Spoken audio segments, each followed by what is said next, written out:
Bună ziua, sunt Bobo. Astăzi vă voi învăța cum se face un panda, cum se creează. Aceasta este pagina principală a site-ului www.pandanda.com. Vom prima dată vă duceți în jos și scrie aici Create a Panda, Play Pandanda for free. Începe Pandanda liber, nu mai știu cum zice, gratuit, așa. Puteți să dați un click pe Create a Panda. Așteptăm 2 minute. Apropo, mă numesc Bobo, dacă n-am mai spus. În Pandanda mă cheamă RomCasi98. Îmi place să intru pe serverul Maple, Willow și câteodată pe Panda cu un alt cont care nu îl spun. Ia că s-a deschis și următoarea pagină unde ne creăm un panda. Scrie aici Create my free panda account. Creează-ți gratuit propriul panda account.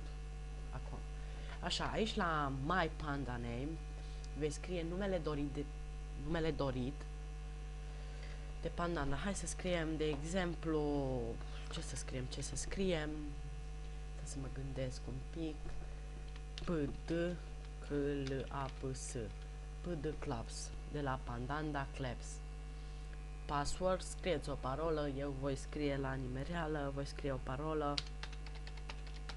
Am scris o parolă secretă pe care nu trebuie dată la absolut nimeni, da? Cum țineți la parola de la Messenger, așa trebuie să țineți și la parola de la Pandanda dumneavoastră. Aici la Parents Email Address veți scrie adresa de e-mail al dumneavoastră, dar a dumneavoastră să fie. Că în caz de ceva, dacă vă fură cineva pandaul sau, mă rog, se întâmplă fel și fel de chestii cu el, puteți să vorbiți cu Henry sau, mă rog, mai multe chestii.